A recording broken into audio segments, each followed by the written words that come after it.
Tu vois, c'est quand même dramatique. Quand tu vois ce site qui est en friche, on a l'impression de vivre un vieux remake de Walking Dead.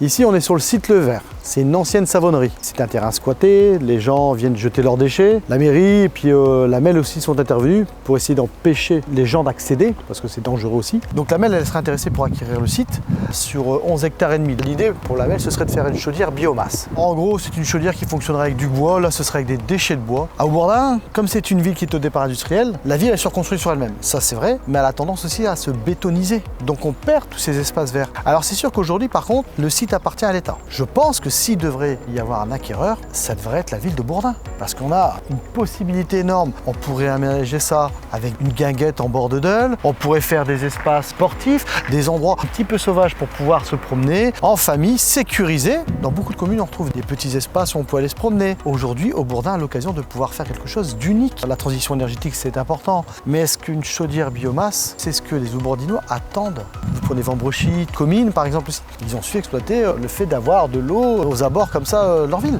Et on retrouve du coup des espaces d'échange, des espaces de famille. Aujourd'hui, si vous voulez vous promener avec vos enfants, à Aubourdin, il n'y a pas grand chose à faire, il faut être honnête. Il y a un réel potentiel et il faut se battre pour le conserver et l'exploiter. C'est ça le plus important. C'est déjà une priorité dans mon programme. Je vais renouer un dialogue avec les différents interlocuteurs. Je me mettrai aussi en relation avec la MEL pour exprimer mon souhait, celui des Aubourdinois, de conserver ce site et de l'exploiter à des fins plus écologiques et surtout plus familiales et conviviales. Je me battrai jusqu'à temps que ce site revienne à la ville, qu'on puisse en faire un espace de verdure et de bien-être pour les Aubourdinois.